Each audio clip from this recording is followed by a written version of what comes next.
Welcome back, everyone, for our second in a series of 3 sessions.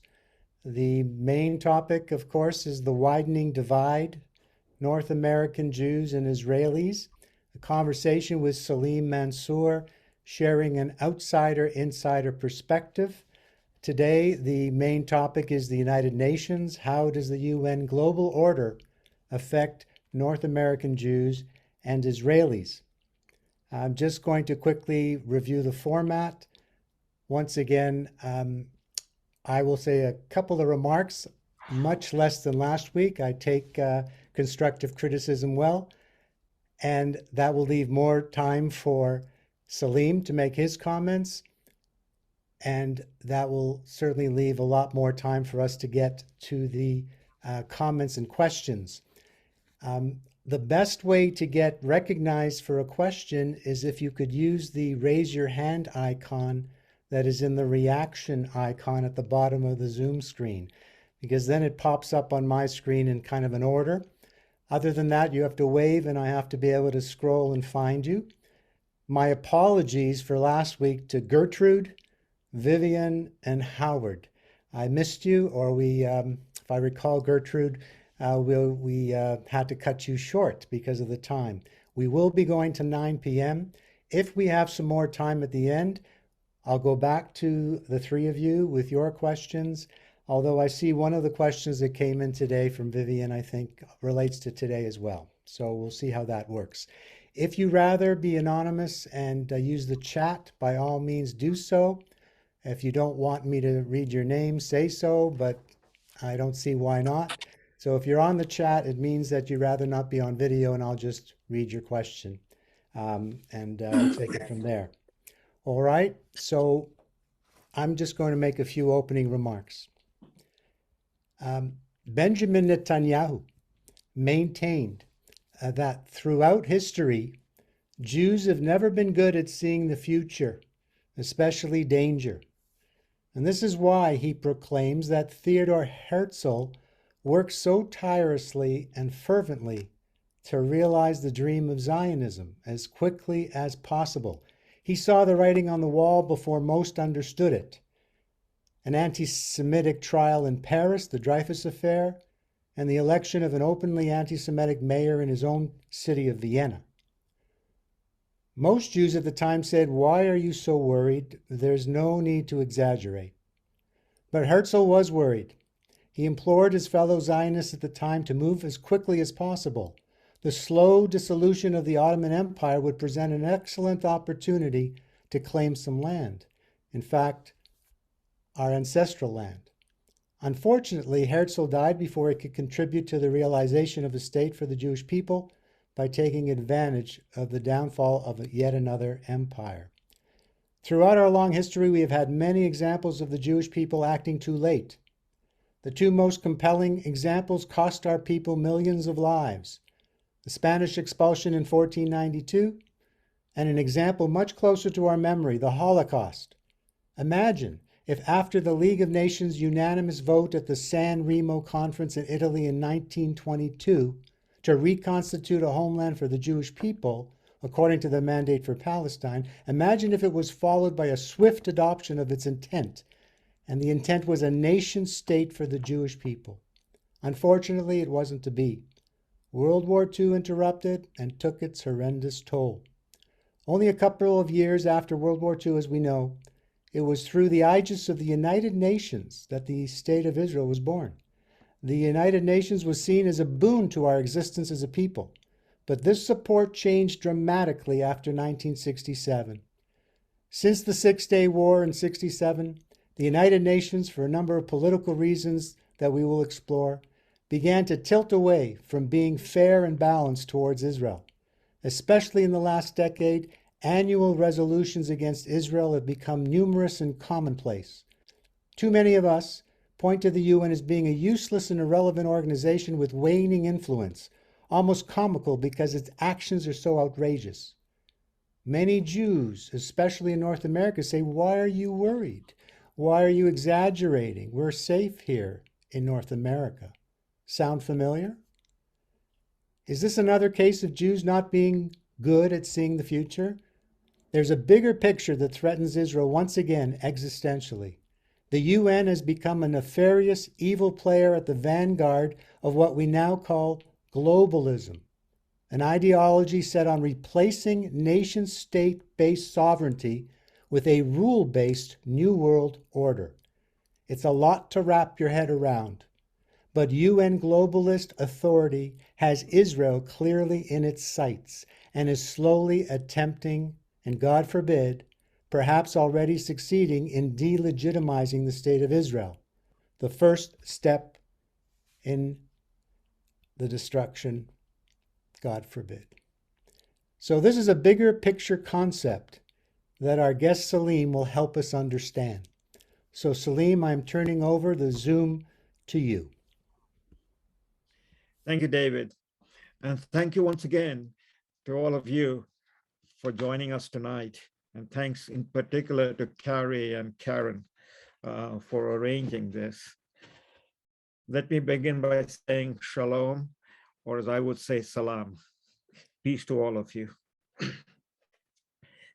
Nation states emerge from the wombs of empires, and the making of the modern world is associated with the making of nation states in Europe at first, and then they spread across the world since after World War II. This history of nation state origin and spread is less than 400 years in the making, a minuscule fraction of time in the context of world history, of civilizations and empires. What nation state history represents is the hard-fought freedom for independence of people, defined in terms of ethnicity or commonly shared values of language and religion, from empires that were transracial or trans-proto or quasi-national entities, such as the Roman and British empires or the Ottoman Caliphate. This history is also the oldest struggle as exemplified in the story of Moses leading his people, the Israelites, into freedom from the oppressive rule of the pharaohs of the Egyptian empire, narrated in the Hebrew Bible and reiterated in the Quran, indicating Islam's sacred text recognizes the right of Jews to settle in the land of Canaan. While Jews as a Semitic people are of ancient lineage, modern Israel is a new state, as are the states of the modern Middle East. The birth of Israel in 1948, regardless of the UN vote, was a realization of the Zionist project or Zionism, which is the operative word for Jewish nationalism, launched by Theodor Herzl for establishing a nation state for Jews in their ancestral lands. Israel is a post-colonial state, like most of the 142 member states out of the present total number of 193 member states of the UN. But unlike most of these post-colonial states of Asia, Africa, the Caribbean, and Pacific region, the existence of Israel ever since the declaration of its independence has been put to test by member states of the UN by violent and non-violent means. And the effort of Israelis in defending their state from the concerted assaults of Israel's enemies is routinely questioned within the UN for violations of the organization's rules and norms. It is transparently clear that in the UN, there is one standard in the application of rules and norms to judge the conduct of Israel and another for the rest of the member states, especially those such as Iran, which openly espouses the annihilation of the Jewish state. This is the grim reality that in the post-Shoah era, the world's oldest bigotry, Jew hatred or anti-Semitism, is alive and well in the UN. And as the latest Amnesty International report indicting Israel as an apartheid state once again indicates, that such specious allegations by a leading international NGO will be used for delegitimizing Israel in the UN. The timing and purpose of the Amnesty International report is not accidental. It is directed to fuel mob fury of outrage across the Arab Muslim world, to inflame the so-called Arab streets that were dormant when the US embassy was moved to Jerusalem, against Abraham Accords, to wreck it if possible, and while intimidating those Arab leaders who have signed the accords, warning others of the fate of Anwar Sadat that may await them if they do the same. There is presently no one in Washington, neither in London, Paris, Berlin, Rome, nor Ottawa, no leader in the West holding the levers of power, prepared to robustly defend the significance of Abraham Accords in advancing the normalization of Arab-Israeli relations and ending Israel's isolation with the Arab Muslim world as demanded by Nasser of Egypt in Khartoum, Sudan, as the collective Arab response to Israel after the June 1967 war in terms of the three no's: no peace, no negotiation, no recognition. 53 years later, the government of Sudan informed President Trump that Khartoum is on board Abraham Accords and ready to normalize relations with Jerusalem. Here, let me recall for you that President Anwar Sadat of Egypt, seeking an end to Arab-Israeli wars, torpedoed the American agenda of the Democratic President Jimmy Carter to hold with the Soviet leaders a grand UN-based peace conference after the October 1973 war by setting aside the Nixon-Kissinger approach of step-by-step diplomacy. Sadat announced his own unilateral approach outside of the UN for an Egyptian-Israeli peace treaty by indicating his readiness to meet Israeli leaders in Jerusalem.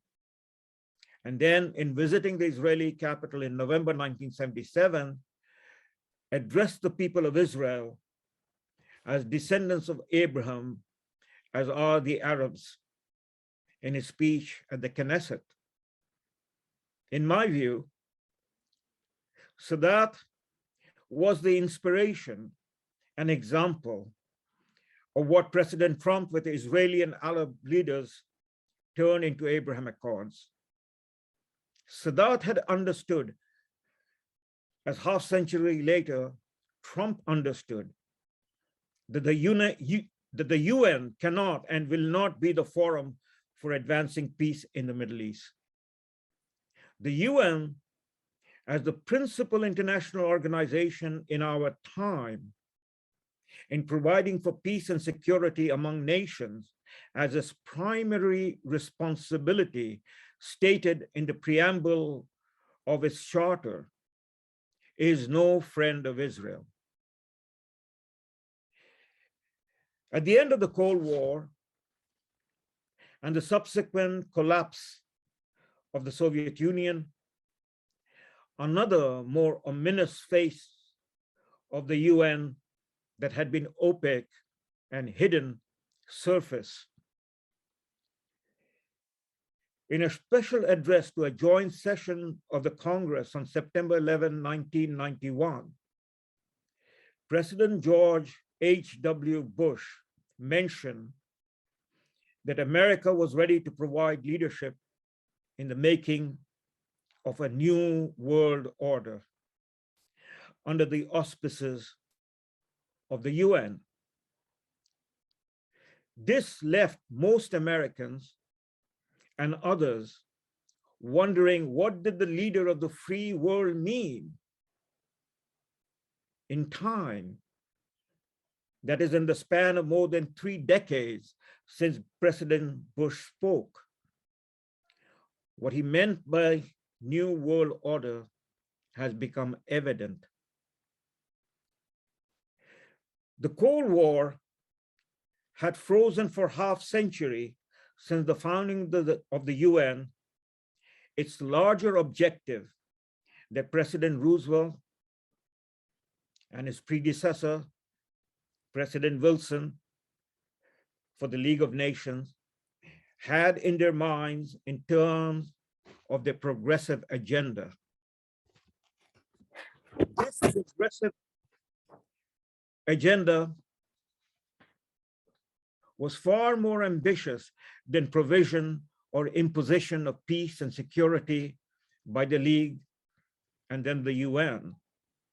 It was and remained the making of a rule-based liberal international order that would require all member states to adopt and abide by.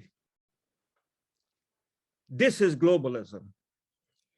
And the globalist agenda has been spelled out in details by UN agencies, by international commissions under UN auspices, and by international forums such as the World Economic Forum, supportive of the UN-led making of the new world order. Here is a short list of the few most notable documents and blueprints of globalism. UN Agenda 2030, UN Framework Convention on Climate Change, UN Sustainable Development Goals, UN Global Compact for Migration, Klaus Schwab and the World Economic Forum's COVID-19, the Great Reset, and reports of international commissions such as the Brandt Report and the Brundtland Report from the 1980s.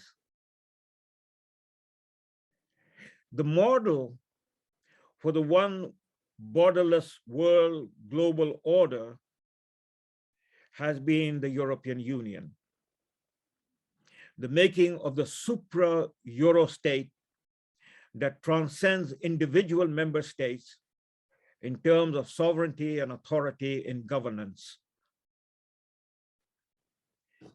This is how then Chancellor Angela Merkel of Germany, speaking at the ceremony in Berlin in November 2018, commemorating the end of World War I and attended by most European leaders, stated,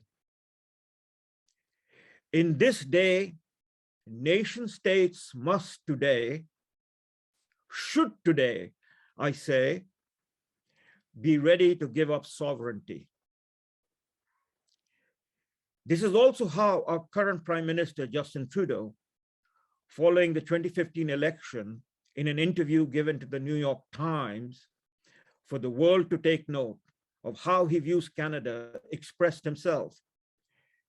"There is no core identity, no mainstream in Canada that makes us the first post-national state." What is a post-national state?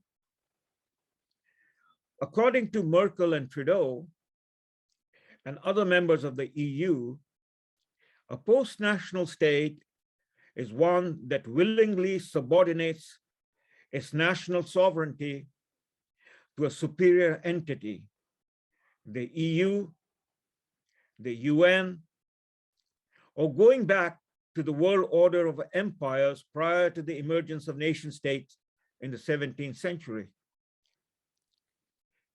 Here, I might further note that the EU that rapidly took shape at the end of the Cold War is, in terms of alternate European history, the fulfillment of the visions entertained at various times by those who celebrated the Holy Roman Empire, those who shared Napoleon's ambition of uniting Europe under the French Revolutionary banner, those who formed the first, second, and third internationals of the proletariat to dismantle the bourgeois nation states of Europe in keeping with the agenda of the Communist Manifesto, and those who rallied in Nuremberg under the German flag with swastika for a united Europe under the leadership of Hitler's Third Reich. Britain, at first alone, and then Britain, together with the United States, opposed to this supra-state European vision from the 16th century, the defeat of the Spanish Armada by the naval forces of Elizabeth I, to the defeat of the Third Reich in 1945, and in the containment of Soviet expansionism during the Cold War decades.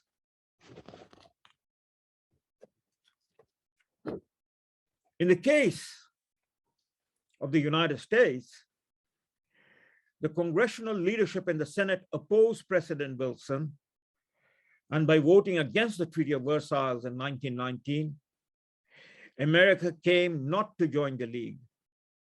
The main point here is that most Americans, if not all, take American exceptionalism as the idea that cannot or should not be compromised under any arrangement that would subordinate the American Constitution and rule of law to any international covenant or superorganization. American progressivism, on the contrary, in accommodating sweeping social change or in advancing social justice agenda, and in our time, what has become identity politics in terms of multiculturalism, seeks constitutional approval in terms of the prevalent zeitgeist of the time. Progressivism, since the Wilson era, was primarily lodged in the Democratic Party. And after the Cold War, progressive values and policies became the defining platform of the party, first under Bill Clinton, then even more so under Obama and Biden as Obama's third term. Obama came to be viewed as a transformational leader. His remarks, for instance, at a press conference in April 2009 during G20 summit in London, was belittling or dismissive of the idea of American exceptionalism. Obama mused, "I believe in American exceptionalism, just as I suspect that the Brits believe in British exceptionalism, and the Greeks believe in Greek exceptionalism. When every nation state is exceptional, then none is exceptional." Obama's formulation, hence dismissal, of the uniqueness of the American experiment in republicanism and the idea of freedom based on individual rights, reflected the progressive ideology of multiculturalism, in which the notion of all cultures being equal is dismissive of the objective reality that a culture which, for instance, denies gender equality and does not acknowledge freedom based on individual rights, as in the culture of Iran or Afghanistan or Pakistan, is not equal to a culture which does and puts man on the moon and splits the atom, and so on and so forth. The globalist agenda of a liberal rule-based order became the policy platform for the Democrat Party during the Clinton and Obama terms in office. And consequently, the oldest struggle of people seeking freedom as independent nation states from control of a collectivist supra-entity, as were past empires, has been revived under the aegis of the United Nations. The globalist agenda, in terms of various UN agenda on development policies aimed for the third world countries of the South, amounts to redistributing income from wealth-producing countries, or the Compact on Global Migration, which basically means open border for the movement of people from the global South to the global North, or the Paris Accord for carbon tax and net zero emission that makes exceptions for developing countries such as China and India, affects unequally small countries of the developed world, among whom Israel is listed. There's gathering resistance to the globalist agenda in the North, and more is to come.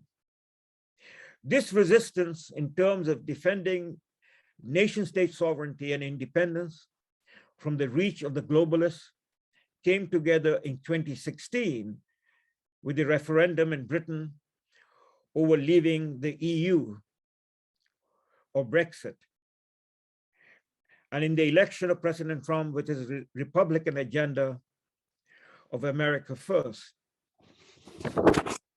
We in Canada are in the midst of the gathering resistance to globalism in the Freedom Convoy movement of truckers we are witnessing right now, and which has similarly inspired other countries of the North, including the United States, to take a page from the example of Canadian truckers. But the most vulnerable nation state to globalism is Israel, given the routine of anti-Israeli relations moved and passed by the UN body. It is in Israel the globalist rubber hits the road. The push for a two-state solution to the Palestinian-Arab question that routinely galvanizes the EU members and those readily influenced by them in the African Asian bloc of countries in the UN, as most Israelis understand, given their experience with withdrawal from Gaza in 2005, is to weaken Israel to the point that Israelis will submit to the UN demands. There may be other scenarios for Israel made submissive to the UN, such as eventually forced agreement on the return of Palestinian refugees from the 1948 and 1967 wars, which will then make inevitable Jews in the Jewish state become a minority.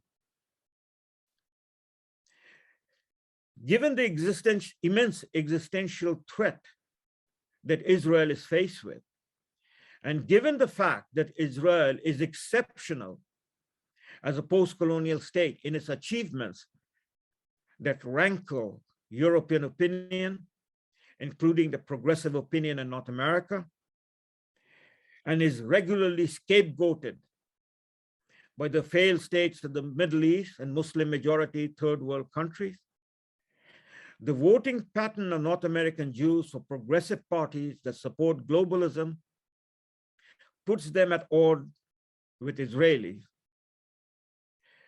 This divergence between North American Jews and Israelis in how they respectively view the UN has grown in recent years. And unless North American Jews take stock of the situation as urgently as it is needed, this divergence will widen to the detriment of both. Thank you. All right. Thank you very much, Salim. You've given us quite a history lesson, which is very useful in trying to come to grips with what's happening today. You've tied it in a very interesting way to what's happening today. I'm going to open the floor to any questions or comments that anyone would like to make. Once again, you can use the reactions icon at the bottom and raise your hand that way.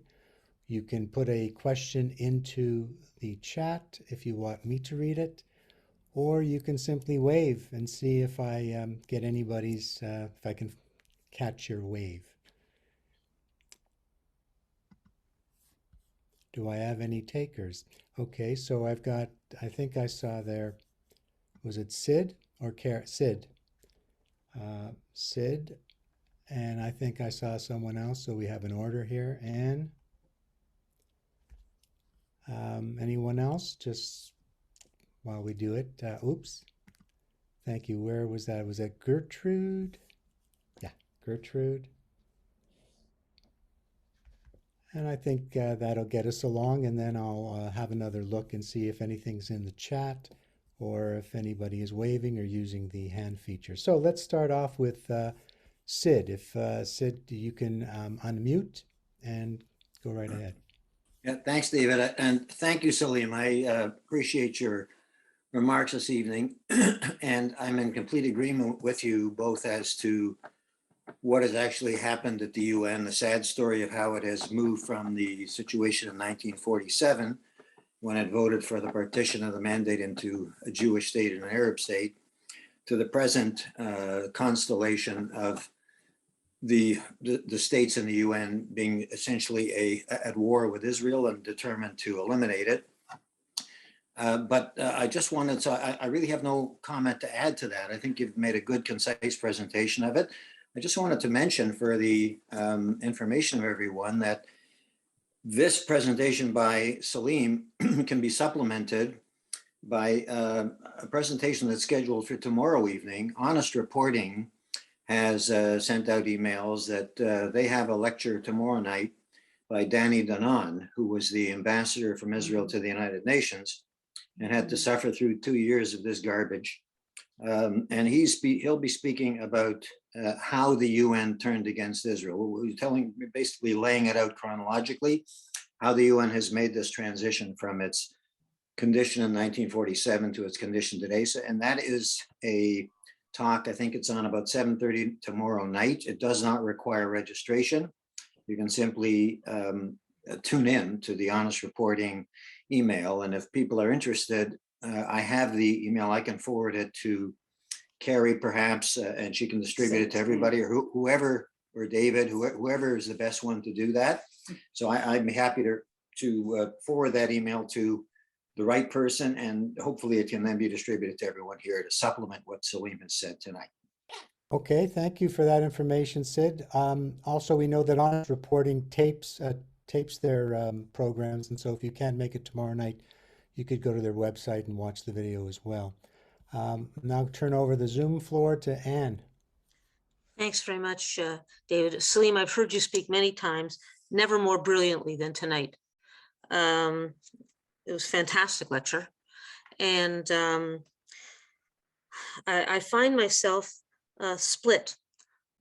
And I don't think I would be the only one, because part of me says, like it or not, we are in a global world. We have a global economy facilitated by technology that it has been global now for at least 2 decades, and it is a reality. We have a global issues on an environmental level, climate change, that can only be addressed through global cooperation. The pandemic, to me, has both metaphorically and really and realistically underscored the global nature of our challenges. So we're in a global world, and yet I totally accept your thesis that the currently defined UN global order is not good. for Israel, not good for Jews. And I have thought myself about what are the causes.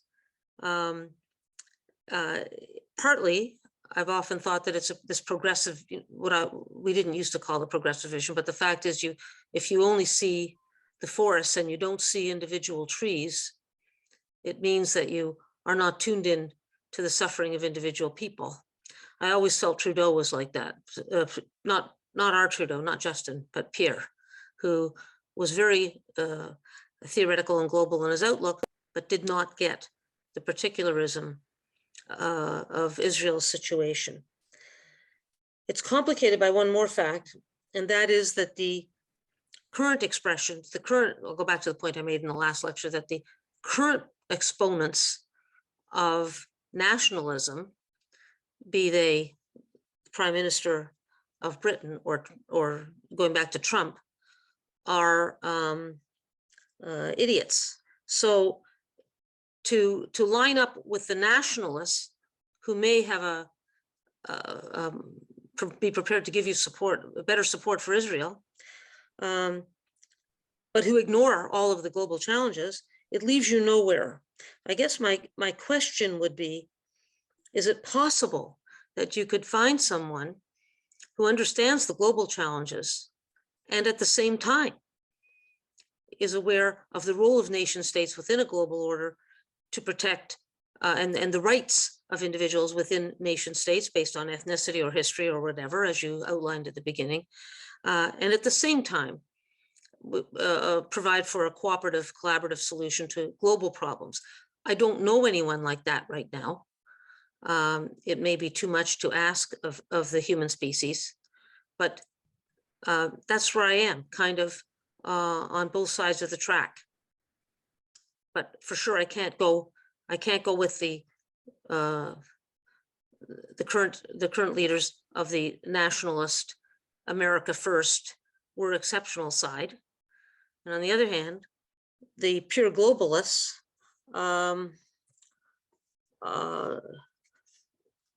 will destroy, are dangerous for us. So I'm in the middle.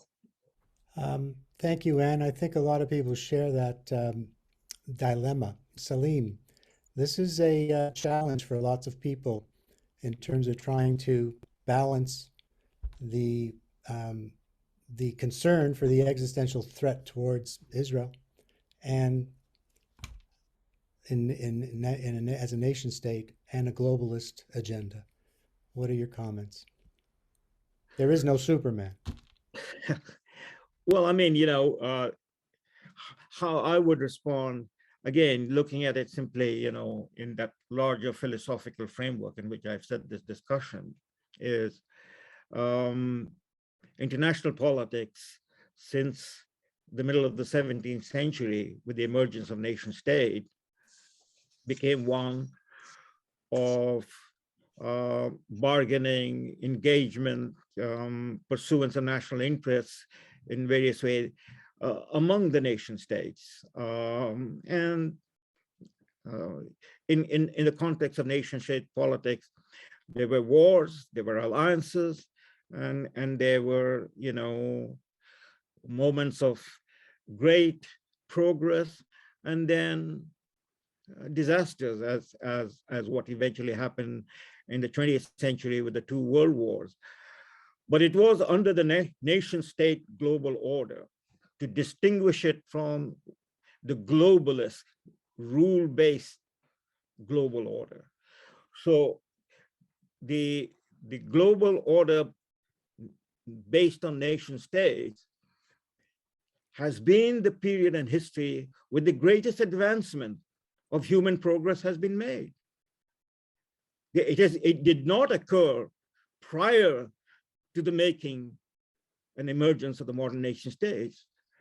I mean, I would suggest that it is a blinkered view to say that we live in a global world and therefore nation states are a problem, or as the globalist agenda is, as expressed by Angela Merkel or Justin Trudeau or Emmanuel Macron and so on and so forth, that in this global world, you have to park your sovereignty with the super entity to which you belong. That is what led to Brexit. That is what led to the election of President Trump with the America First agenda. Now, there are those who are philosophically disposed that in weighing the balances, for whatever number of reasons, and I'm not stating this in a critical sense, it is the prerogative of the individual of how he or she looks at these issues, that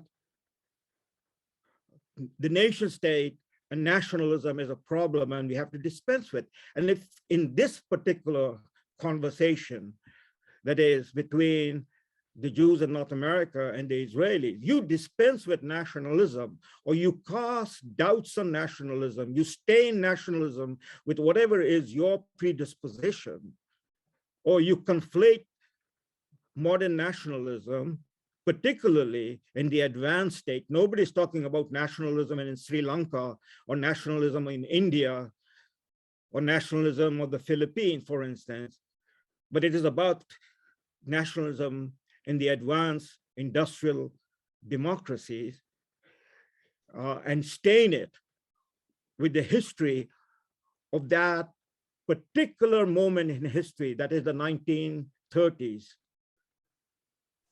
and draw with a broad brush, which I see is happening, that President Trump, America First, and Republicans are white nationalists, some sort of, reincarnation of the Nazis, is highly questionable. But much more so, it basically destroys the fundamental basis of the Jewish project in history of the last 2,000 years, which culminated with Zionism and the foundation of the State of Israel. This is Jewish nationalism in operation. And that's exactly what the globalists want to stain and destroy.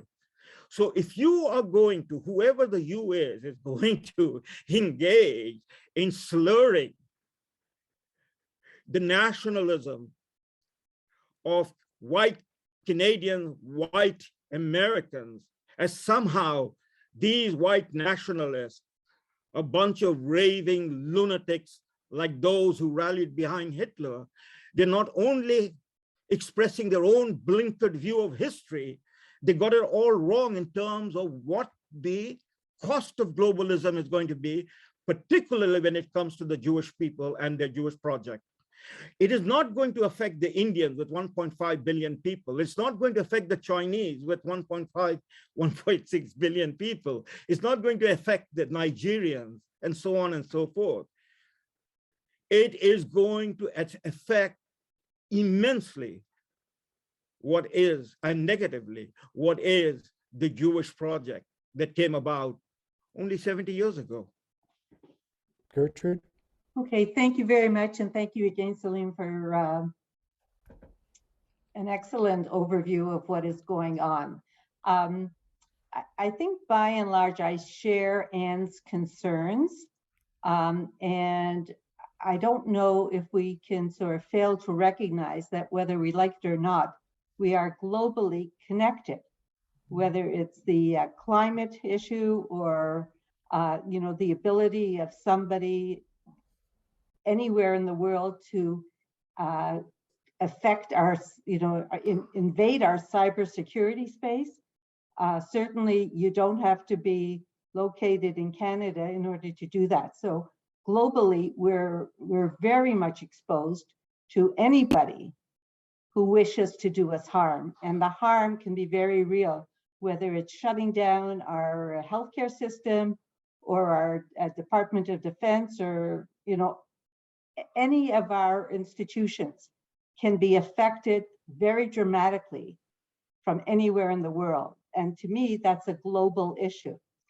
So I look at Canada, and if we think in terms of Canada and where we're living and how fortunate we are to live here, and I think, well, are we a nation state? And the reality is we're not. There's no single ethnic group that defines us at this moment. In fact, our ethnicity keeps changing.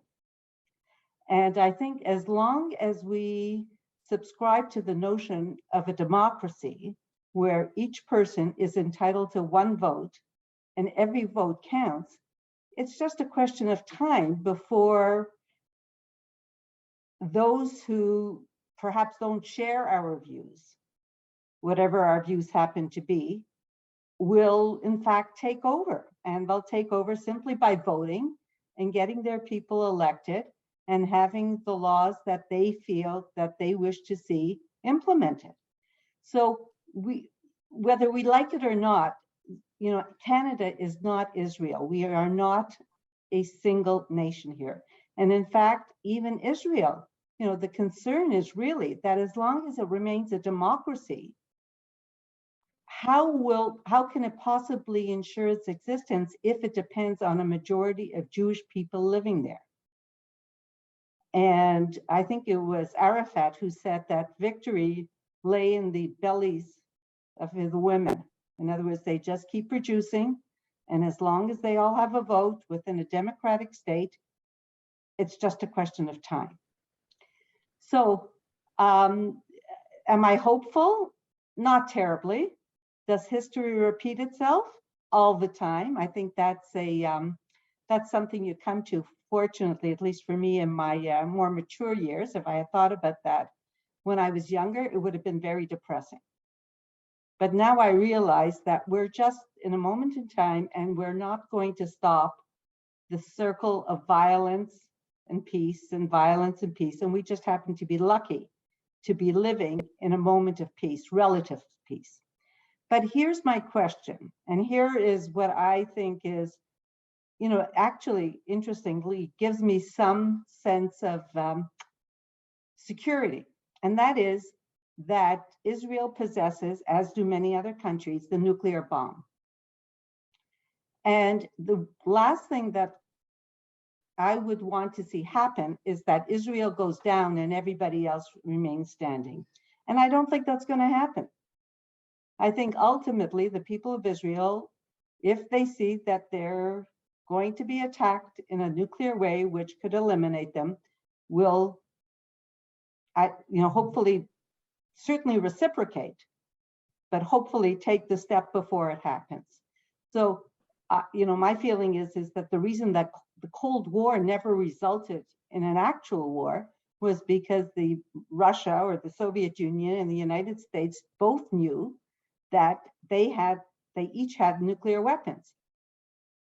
And any action by either one of them would have eliminated both of them. So I don't know, is that really our weapon which will protect us ultimately? In other words, if everybody recognizes that if we're all going together this time. We're not going to have the Jews go alone into the concentration camps, into the gas chambers. We're going to take everybody with us. Hopefully it won't come to that, but I think that's the ultimate scare, the ultimate weapon that we have against each other. So I turn to you and I say, where does the availability of nuclear weapons, and there's certainly more and more countries who are developing their own nuclear weapons, where does that come into play in terms of acting as a deterrent and regulating behavior? Okay, thank you, Gertrude. You were going from pessimism to optimism to I was hoping you would stop on optimism, but I think we got a bit of a pessimistic view here that is scary. And Salim, what is your reaction to Gertrude's comments? Well, to the second part of the observations made, I would say that in your opening remark, you quoted Benjamin Netanyahu about Jews not being aware of, I think the words were, to the dangers or anticipating what the dangers are ahead. But once the Jewish state was established, again, the Jewish leaderships, or at least some of the Jewish leadership, have been very providential. So one of the first acts of the Ben-Gurion government was to get the Samson option. And that's what, in a sense, the comments lead to. Israel has equip itself from that ultimate threat. If it is faced with, then it can deal with that threat by, again, the nuclear option, the Samson option. The other aspect of that is nuclear proliferation, and how do you stop that? And that's an entirely a different subject matter from where we are. The issue swings back to, in North American politics, where the Jews are, the pattern of voting, as I indicated, has been for political parties in North America that are globalists or have become globalists with a progressive agenda. And that's particularly in the United States.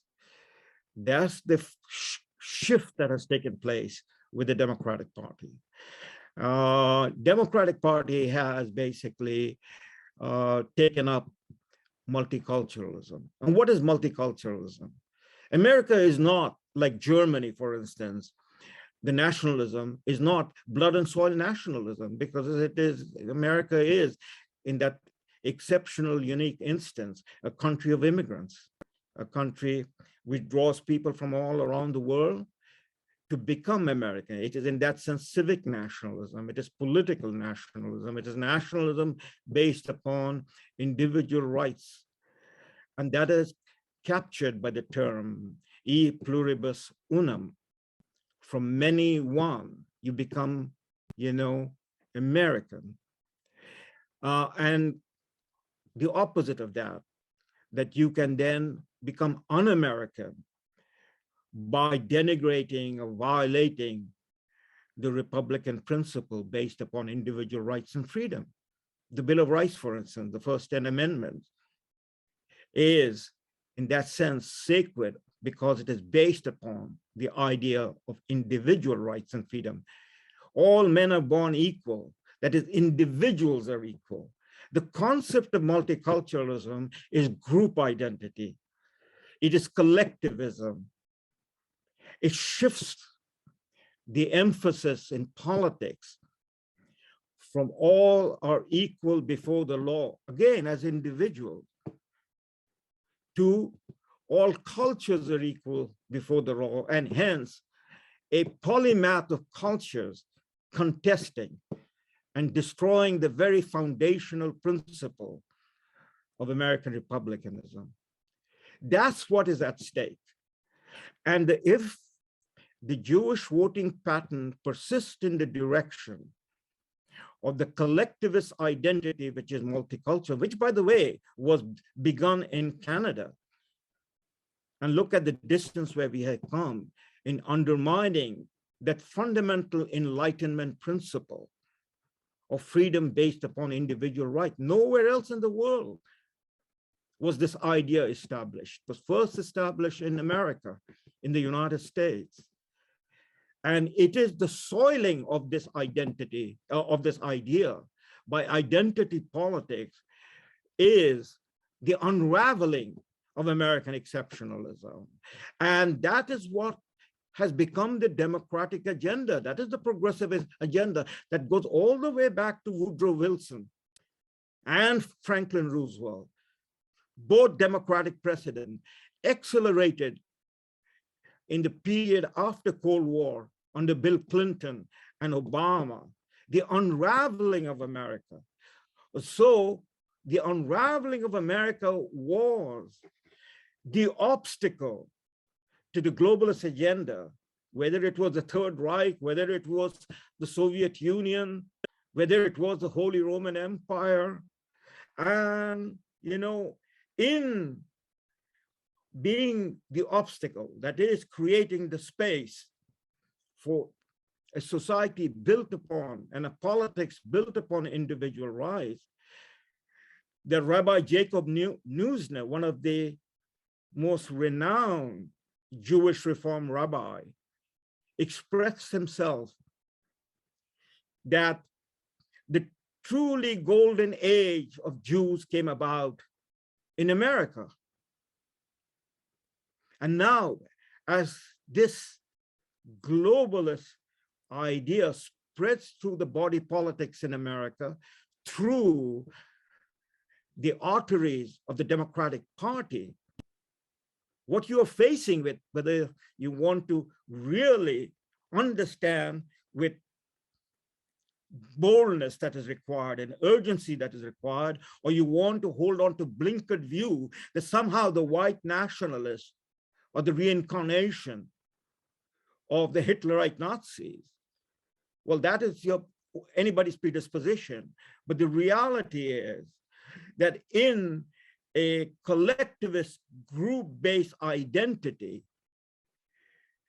the base of the Democratic Party, for instance, now is anti-Semitic. The base of the Republican Party, whether with Trump or without Trump, it is still America first, that is American exceptionalism, and is solidly, particularly among that large segment of Republican voters and supporters, evangelical Christians.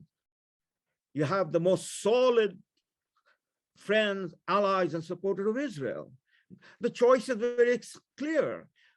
But if the pattern of thinking, what my professor from 50 years ago, almost 50 years ago, that I was lucky to attend his lectures, Alan Bloom, talked about the closing of the American mind.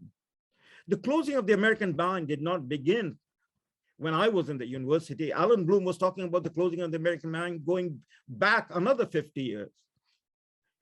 That the dumbing down of education, the destruction of historical knowledge, the compromising of philosophical understanding, all on the basis of political correctness, not to question, to park your critical thinking so that we can respect each other for whatever nonsense we spew in class, create safe spaces, and so on and so forth, is precisely the emasculation of the Jewish people in the land where they had, as Jacob Neusner said, the most profound golden age. And if the Jewish people in North America go in the direction that they have been going because of their certain predisposition, which they do not want to examine in terms of the larger and wider historical facts and evidence. I don't know Trump, and you don't know Trump, but I know and study the result of the last 4 years on the basis of the oldest truth in the Bible. You shall know the fruit by its tree, or you shall know the tree by its fruit. The actions of the administration of Trump vis-a-vis Jews and Jewish interests, that is what we are talking about, the widening divide, was immensely supportive and strengthening of Israel. And that is why the Israelis had a different perspective and continue to have a different perspective of the Trump administration than the previous administration and the administration that have now come around. Now, those are facts on the table. How those facts are assessed is largely dependent upon what predisposition the individual brings to those facts. The facts don't speak by itself. So the media is a globalist media. The media over the last 5, 6 years have been focused on smearing the nationalist forces in the advanced industrial democracies. We saw that in the Brexit vote. We saw that the multicultural metropolitan centers of Great Britain,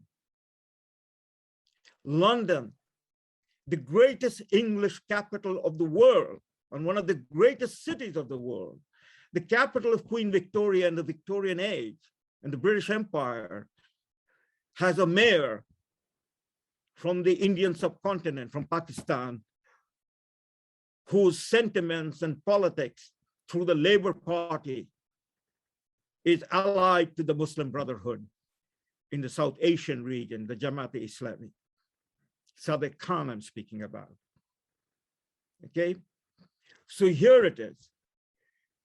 The metropolitan multicultural centers of Great Britain, centers like Birmingham, Manchester, Liverpool, London, they all voted for Remain.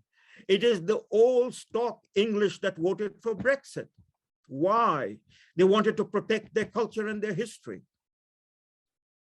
They wanted to protect their legacy.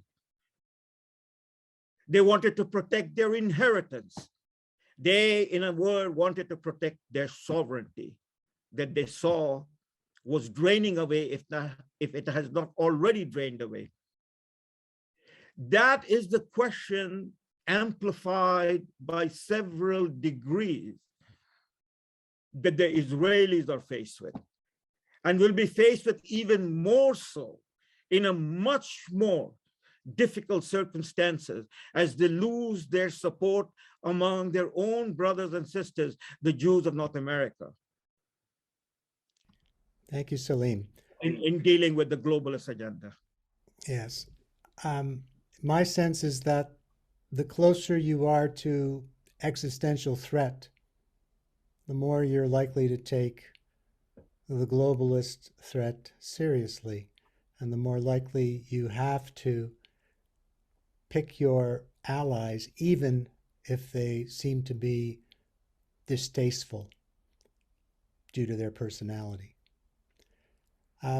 Jerry has been very patient. I've got Jerry Lokash, then Barbara Kay, and then Sharon Wolf. Okay, Jerry, unmute and go right ahead. Thank you. We're unmuted.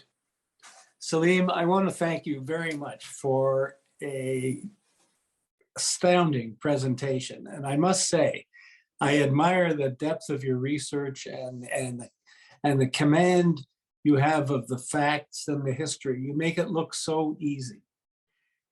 And I think you've taught us, in a short time, a very good history lesson. But I want to pick up on some of the momentum from some of your earlier comments. I think you said that in the UN, no Western nations support the Abraham Accords. I think, am I correct? Because if I'm not correct, then I'll give up my time to somebody else. If I am correct, then I'd like to discuss it. What I said, okay, what I said that at this moment in time in our history, there is no leader in the West, in Washington or in any of the capitals in Europe, that has come out robustly defending not only Abraham Accord, but speaking about its significance and what it means. And as I was speaking, last week, the Amnesty International report came down. I haven't heard anybody, there have been a lot of, dismissal of the Amnesty record, but focus on what I was saying. The Amnesty International report is a direct target. This is not an accident, the timing of it. It's a direct target at those leaders in the Arab Muslim world who are contemplating or were contemplating to get on board the Abraham Accord. That it will outrage, the report will outrage the people in the Arab Muslim world that their leaders are willing to sign up on an accord with a country that is an apartheid state, which is, of course, a blood libel, which is a total falsehood. But that's what is at play that is happening right now.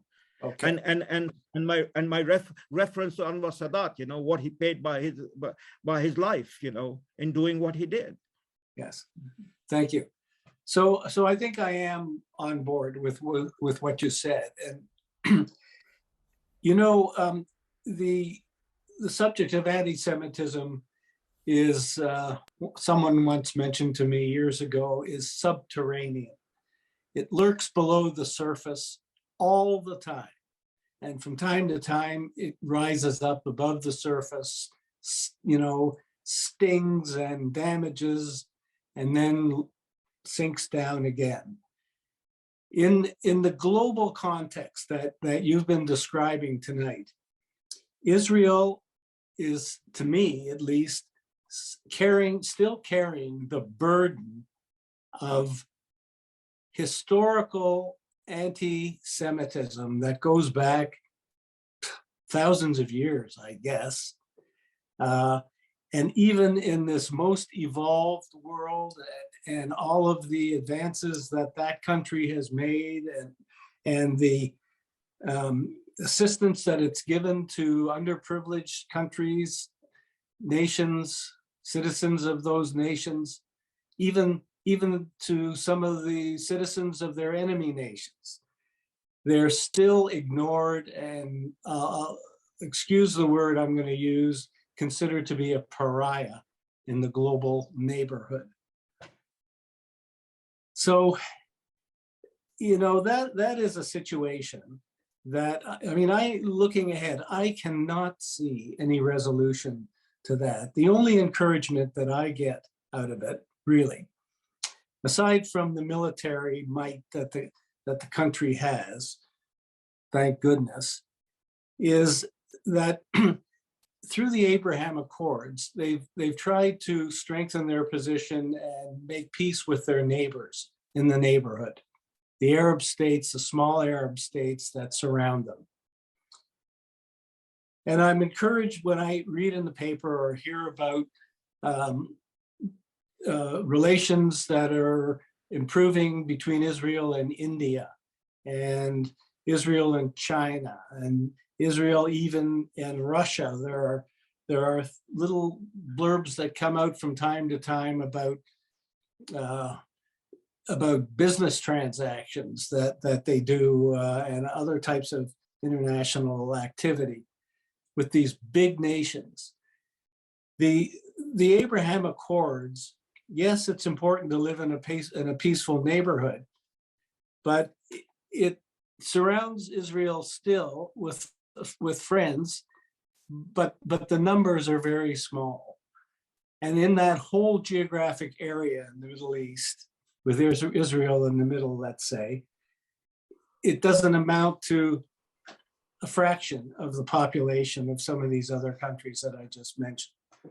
So where does this lead us to? Or where does this lead Israel to? Is it cursed to carry the burden for another 1,000 years? And are we as Jews caught up in the fear of a break of the existential possibility that Israel can continue?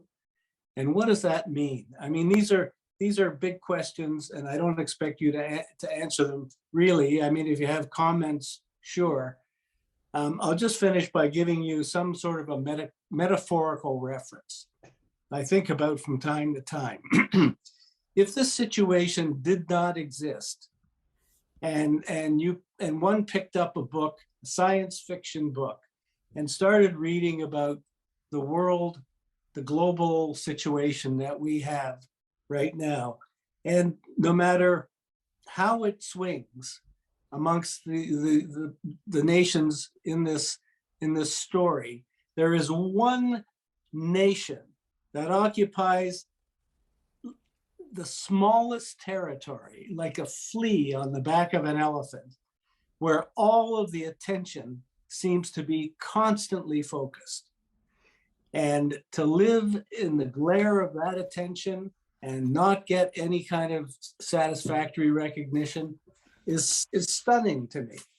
That's what it is, and that seems to be where it's going.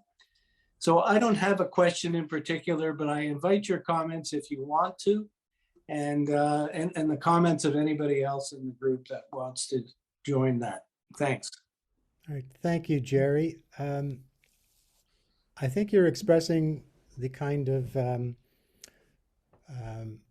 frustration that a lot of us have in understanding what's going to happen, given what we see.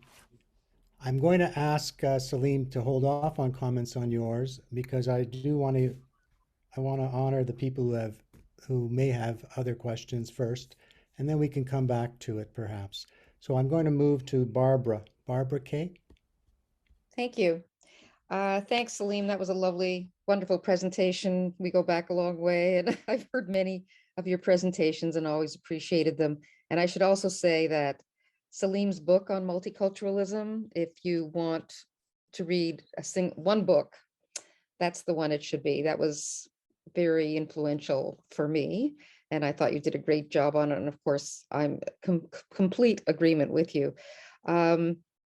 I wanted to actually respond to Gertrude, speaking about how Canada has no national sense of itself. I might be the only person here from Quebec. I don't know if anybody else is from Quebec, but Quebec is an anomaly in Canada in the sense that it is the only part of Canada that has always resisted multiculturalism, because it always knew that it was a very particular identity, has a very strong sense of its ethnicity, its language, its own culture, even though the church which began it, the culture, is now in decline and is not authoritative. Nevertheless, the legacy of the church infuses the culture in many ways. And so it is assumed, I think, outside of Quebec that because it is a national, most of the people are nationalists in one degree or another, that they must automatically be racist. They must automatically be, it must be a very bad place for other people to live. In fact, it isn't a bad place at all for other people to live, and most people are very happy here, people that have come from elsewhere. But this debate always gets going whenever Quebec imposes constraints on any move towards multiculturalism. And right now, it's the issue is Bill 21. The secularism law and the no religious accessories law and all that. That's really brought it to a head. And I think uniformly across Canada, the attitude has been, this is without question a racist law. But I disagree. This is very much the French way of thinking, that you need to have, to vivre ensemble, to live together. You need a common creed. You need a common public face. You need a common, and that's what you sign on to. In order to become French, you have to act a certain way in public. You can be what you want elsewhere, but if you are in the public sector and you are interacting with your fellow citizens, this is the way you behave, and this is the way you present yourself. And it's very hard, I think, for people outside of Quebec. And in a sense, this is what Israel is too. You don't have to be Jewish to live in Israel, but you have to accept that this is the common ethos, the common glue that holds this place together. And it may mean some constraints on public behaviors or public, whatever. I'm not going to ramble on about this, but I will say that I think I might be the only Anglophone journalist in Canada that supports Bill 21. I've had a lot of disagreements with people about this, but anyways, I'd love your feedback on that, Salim. And by the way, I think one can be fully Jewish in Quebec with no fear whatsoever.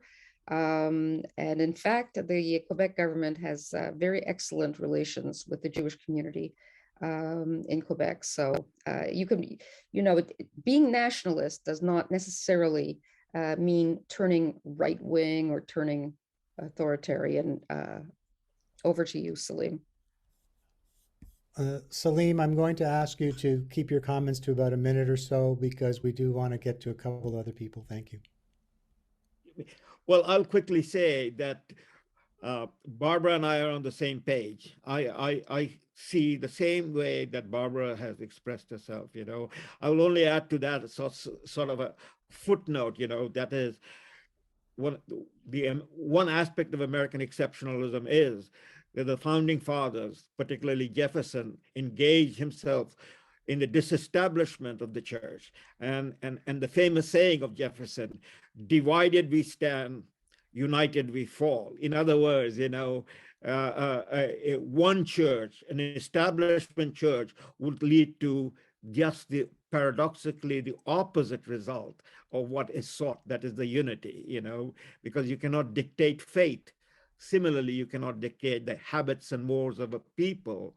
But what you can say, and which is what the direction of the American exceptionalism is, and what Quebec is trying to follow in its own way, that here it is, within this particular domain, which is the public domain, the public square, we expect you to conduct yourself in a common way, which is our way, which is we have all agreed upon. And then what you go and do in your private domain is your business, and we are not concerned about it, But that's what basically has been the story behind American exceptionalism in one way, and what is being, in a sense, dissolved or dismantled as a result of the progressive push on terms of multiculturalism that Arthur Schlesinger talked about. And I put his quote in there in the notes. If anybody has taken a look at it, you can find that quote very, very enlightening. Thank you. Thank you, Salim. I'm going to turn to Sharon Wolf. Thank you very much, Salim. I learned a lot today, and I appreciate that. I have a lot of questions. I'm going to be very brief because I don't understand this American art. I think that a lot of what was being called multiculturalism in the States, the lowering of what's happened in universities and everything, which exists, I agree. I think it's an overcorrection to what was at the beginning in the United States. And I don't see exceptionalism the way the natives were treated, the way the Blacks were treated. There was not individual rights. That's fallacy. A lot of the, the shiny thing on the hill, it's fallacy for a lot of people. So I have a problem in terms of the balance. I don't think it's one extreme or the other. And I wouldn't whitewash multiculturalism, because a lot of things happened because people stood up for themselves particularly the Black people, and the French people in Quebec have stood up for themselves. And I think that's great. But I do have a problem with the fact that a Jewish person can't work in the school board with a kippah on. I mean, I don't know. I think there's overcorrections. I think there's extremes. And the only way we're ever going to find peace, Israel or anywhere else, is if we get off the extreme positions and just respect. There's no respect left anywhere for anything on either side, as Trump would say. So I'm very frustrated by some of the comments, because it doesn't seem that there'll be any way out unless it's an overcorrection, and in another few decades come back to the middle somewhere, and then we can live together. I mean, that's all. Thank you, Sharon. In the interest of time, I'm going to allow Salim a few concluding remarks after we get to Irving. I think you raised your hand there. Is that correct?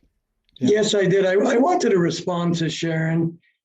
Well, first, I have to say I am 100% in agreement with Barb on Bill 21. I think if it's so onerous for a Jew not to wear his kippah, which is a personal choice, this is not something that God is going, God hasn't told everyone to wear a kippah. If it's so onerous to live in Quebec and not be able to work for the Quebec School Board or whatever it is, then that person should move. This is Quebec, and Quebec belongs to the Québécois. And that's not unreasonable.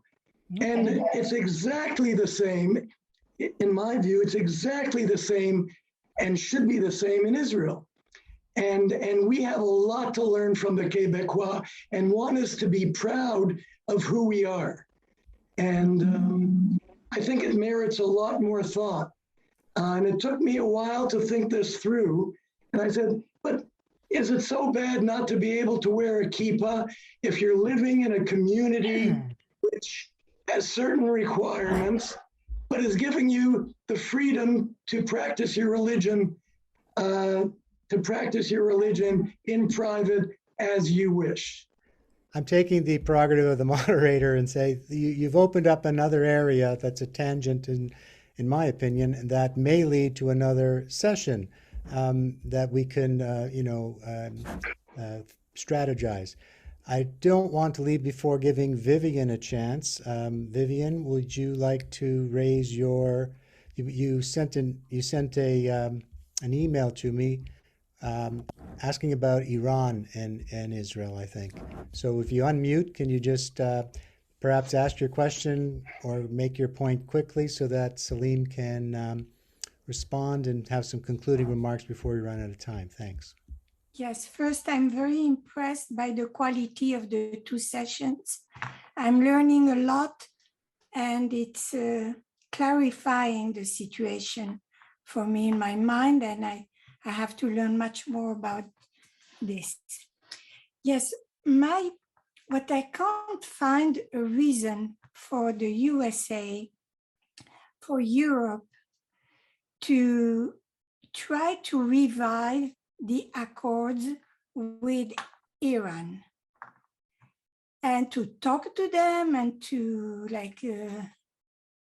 court them, and knowing where it can lead, knowing that it led to nowhere unless to a potential catastrophe, knowing that if they wanted peace, then they have another solution, which is the Abraham Accords.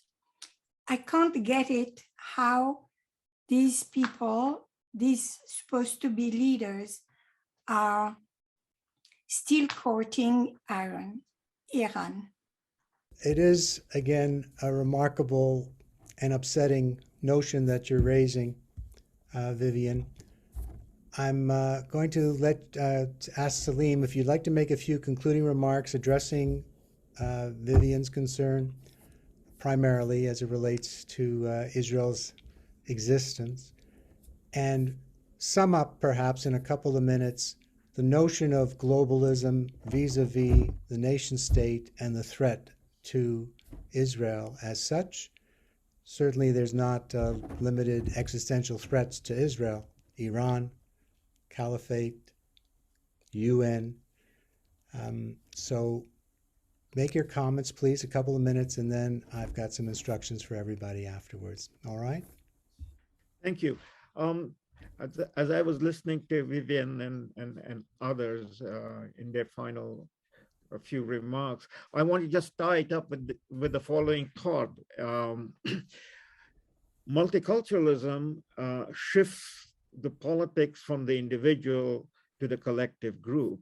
The ultimate minority in any society, in any context, is the individual. And once, as Professor Bloom taught us, something that I took away, which then became my way of entrance to the debate on multiculturalism and the repudiation of multiculturalism in delectable lie that I pointed out, is that once the statement has been made, the philosophical statement that has been made, all men are created equal, you have reached the summit and peak of political philosophy.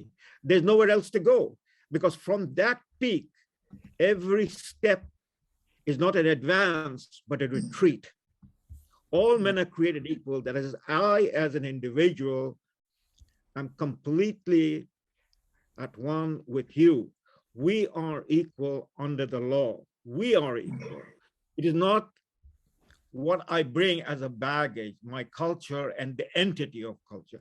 If I take that as a principle and pose it on the question of UN and globalism, the nation state is the one that engages with other nation states in formulating its policies, in terms of peace and security and prosperity and so on.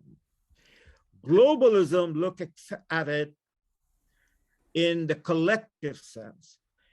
The powers to be in the globalist world is going to decide in a collective basis what should be implemented, not the individual as a sovereign entity engaging with other individuals as a sovereign entity in constructing what is, in using our term, that is a Canadian term, peace, order, and good government.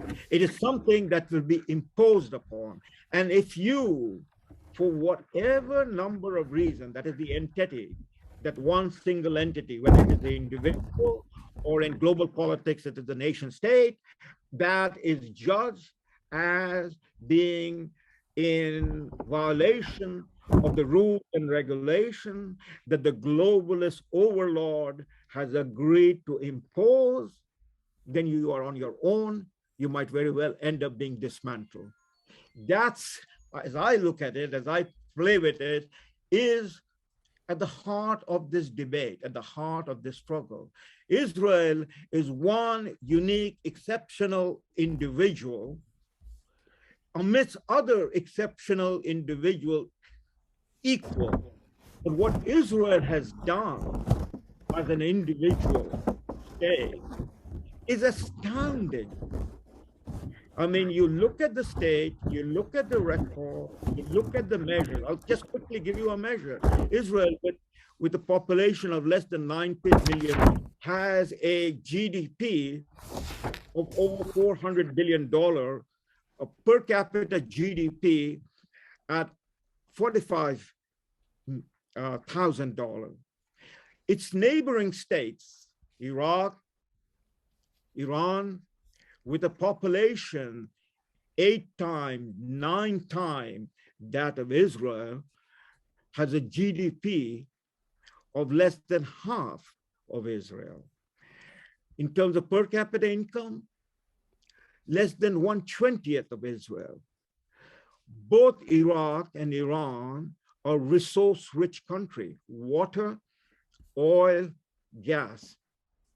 Israel, in a barren land, has transformed itself. That is, the people, I'm using that analogy, individual, has transformed itself by what? By its mind, by its intellect, what we would call the software, and made Israel one of the most advanced countries in the world, not only in the region. Okay? This is what, in a globalist world, in a globalist agenda, would say that Israel has done this at the expense of the other, and now we have to get Israel to pay all around to bring about some sort of, in our current formulation in North America, diversity, inclusion, and equity, you know? So we're going to tax Israel, and we're going to distribute Israel's wealth among those that cannot, you know, live up to the standards that Israel is living up to because of its achievement. That is, in other words, a society based upon individual rights and freedom is a society of merits. A society based upon collective goals, interests, and agenda is one of politics. It's one on basis of whatever is the dominant configuration, race, ethnicity, religion, whatever that you have it. It is in that collectivist sense, okay? So there you have it, you know. Globalism is an agenda that is punitive and punishes merit, whether it is Israel, whether it is Japan, whether it is Hong Kong, whether it is Singapore.